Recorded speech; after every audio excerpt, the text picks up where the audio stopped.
નાયબ police commissioner traffic તરીકે અહીંયાથી વિદાય લઈ રહ્યો છું ત્યારે અહીંયા ઉપસ્થિત મારા ટ્રાફિકના તમામ અધિકારીઓ, ઝોન 1ના તમામ અધિકારીઓ, અન્ય પોલીસ અધિકારીઓ, મારા પરિવારના લોકો, એસપીસીના ડીઆઈ, સીપીઓ અને કેડેટ્સ, તમામ સ્કૂલમાંથી, એનજીઓઝમાંથી આવેલા લોકો, એ સિવાય પણ પોતાનો પ્રેમ દર્શાવવા માટે આવેલા તમામ વ્યક્તિઓનો ખરા હૃદયથી આભાર વ્યક્ત કરું છું કે આજે આ મોમેન્ટને આટલી સ્પેશિયલ આપે બનાવી. એસીપી એ ડિવિઝન બ્રહ્મભટ્ટ સાહેબે જે સ્પીચ આપી, મજા આવી. ઘણા ઓછા અધિકારીઓ એવા હશે અમદાવાદ શહેરમાં કે જેને બે ઝોનમાંથી એક સાથે વિદાય લેવાનો અવસર મળતો હોય છે. હું કદાચ 3 ઝોનમાંથી લઈ રહ્યો છું, મારું ટ્રાફિક પશ્ચિમ ઝોન, પૂર્વ ઝોન અને ઝોન 1. એટલે આ મારું સદભાગ્ય છે કે અમદાવાદ શહેરની અંદર કામ કરવાનો મોકો મળે.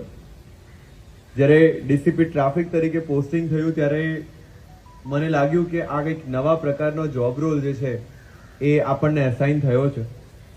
મારું એવું સ્પષ્ટ માનવું છે કે તમામ જગ્યા ઉપર રહીને આપ કંઈક તો એવું સિગ્નિફિકન્ટ કરી શકો છો જેથી આપ ઘણા બધા લોકોના જીવનમાં એક પરિવર્તન લાવી શકો.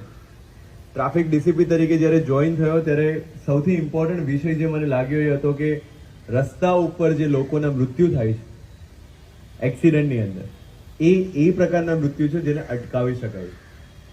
ટ્રાફિક એક એવો વિષય છે કે જેમાં ક્યારે તમને થેન્ક યુ જેવો શબ્દ સાંભળવા નથી મળતો. જો ટ્રાફિક નોર્મલ ચાલે તો લોકો પહોંચી જાય, પણ ટ્રાફિકમાં અટક્યા હોય તો ગાળ ચોક્કસથી આપે. એટલે મારા માટે સૌથી મોટા 2 ચેલેન્જીસ હતા. એક તો એ રોડ પર જે મારા ટ્રાફિક જવાન અને ટીઆરબી કામ કરી રહ્યા છે એનું મોરલ કઈ રીતે અપ લાવવું અને રોડ પર જે અકસ્માતો બની રહ્યા છે જે અટકાવી શકાય છે એને કઈ રીતે અટકાવવા. આ મિશન સાથે કામ ચાલુ કર્યું અને પરિણામ એ આવ્યું કે 2024માં ટ્રાફિક પૂર્વ ઝોનમાં 33% જેટલા ફેટલ જે છે એ 2023ની કમ્પેરિઝનમાં ઓછા થયા. 92 જેટલા લોકો જે છે એ એક્સિડન્ટમાં ઓછા મરે. અને એનું ક્રેડિટ બીજા કોઈને નહીં, પણ એ 4 રસ્તા પર ઉભા રહેલા મારા ટ્રાફિક જવાન અને ટીઆરબી.